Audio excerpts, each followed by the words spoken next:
May I now request Mr. A.K. Arora to kindly deliver the keynote address.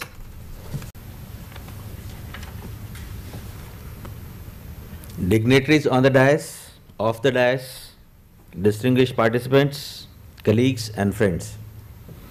It gives me immense pleasure to be patron of DIPM 15. This seminar is a very important landmark for the IDSC fraternity in particular and for all others who are closely associated with this task in general. Being part of IDSC cadre for last 36 years, I am witness to the emerging challenges in this field of defense infrastructure planning and management due to changing strategies, hardware and software of the modern day warfare, innovations in the technologies, and also dynamic diplomatic as well as strategic relationships at the global level. We as IDSC officers have been an active part of this change. It is a privilege to propose the keynote address on the eve of this important event conceived by IDSC Association, with an aim to provide a knowledge sharing platform to the people involved in this as well as similar fields who are willing to contribute towards country's growth.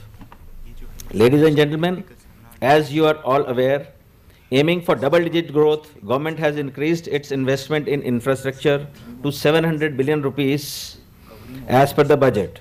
Compounding this is a very technological task of smart cities and Make in India concept conceived by the present day government.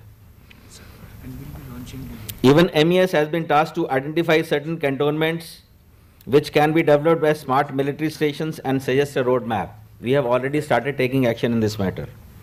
The defense infrastructure is key to nation security as well as important contributor in the growth of GDP and economy of the country.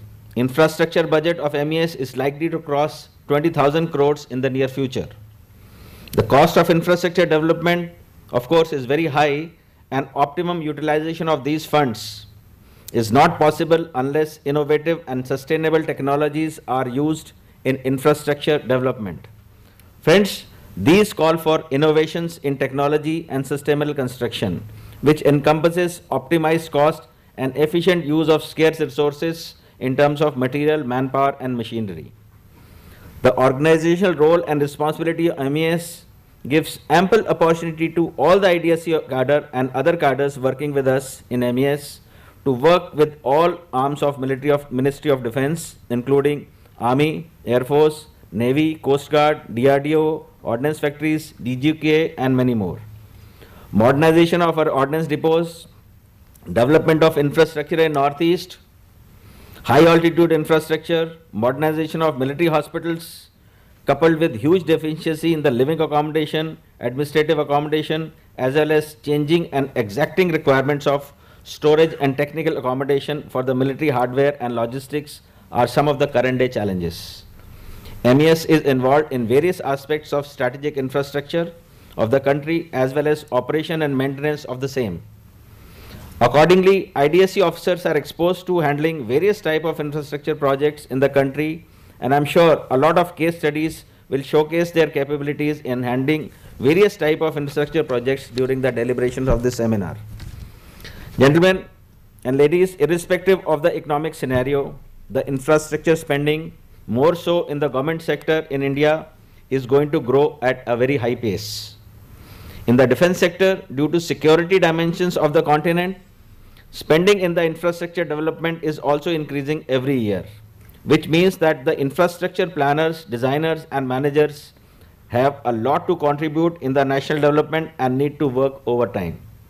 In MES, we have a sizable share in this task and we belong to the largest construction agency of India. As you all know, engineers are curious and generally introvert people. They live an interesting life, however, they also are not self-promoters.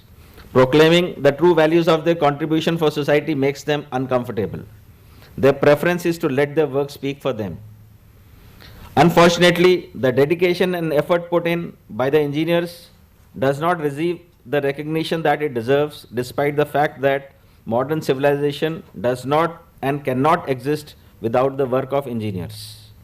A national seminar like this is an apt forum to bring all stakeholders together at one platform where they can share their know-hows, discuss their expertise and formulate some strategies that can be implemented at national level with an objective of bringing in desired change. This one-day seminar with 4 different technical sessions will see many experts talking about latest technologies, challenges and innovations in the field of infrastructure planning, and many more aspects of the subject.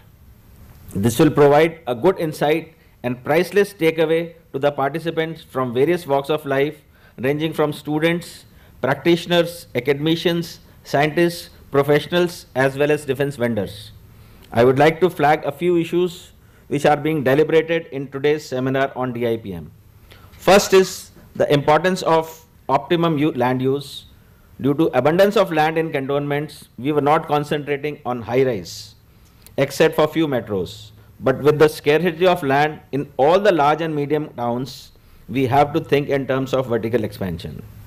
Repair, rehabilitation and retrofitting of existing structures are other major challenges. Concept of green buildings and materials have also come into play. Significantly important is the consciousness regarding the environment. Fortunately, a paradigm shift is taking place in attitude about resource conservation and sustainability. Engineers have to do their bit in this regard by adopting green materials and green building norms. Mechanization of the construction to achieve speed is another area that needs to be looked into. Mechanization of construction activity has to be meticulously planned at the design development stage itself and not alone at the site.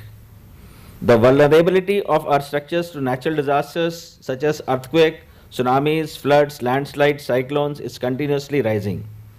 This requires preparedness. The engineers in this context have twofold tasks to perform. Firstly, the structures be planned and designed by them considering natural forces as per the available knowledge and codes, and secondly, to devise a program and strategy for retrofitting of existing structure to prevent damage. Post-calamity damage studies would provide a knowledge data bank for us engineers for use in the future. Safety and security aspects have also to be built in any engineering process. Aspects of terrorist threats to the infrastructures is another area which needs to be looked into. Integration of utility services need to be built into the planning process. Planners need to be proactive about these at the initial stage itself. The planning should be based on holistic approach, including civil structures and utility services, be it air conditioning, lifts, cranes, water storage, and external infrastructure. SCADA systems and automation of utilities have also become a necessity in the modern day management of the utilities. Another area afflicting the engineering profession in particular is the lack of qualified para-engineering staff. Training of supervisors, artisans, tradesmen therefore is equally important. Lastly, I must advise the infrastructure planners and managers to aim at perfection. In this direction, referring to technical literature, including the codes on continuous basis, is very essential. Only then will be able to arrive at optimum solutions. Continuing education and mid-career courses and workshops play an important role. DIPM 15 is an important step in this direction, and I compliment the organizing committee in doing an excellent job and organizing this national seminar at such a short notice. Overwhelming response to this also signifies the focus and interest of the fraternity. I wish this seminar grand success and once again convey my greetings to the IDSC fraternity on the 66th Raising Day. Jai Hind. Thank you.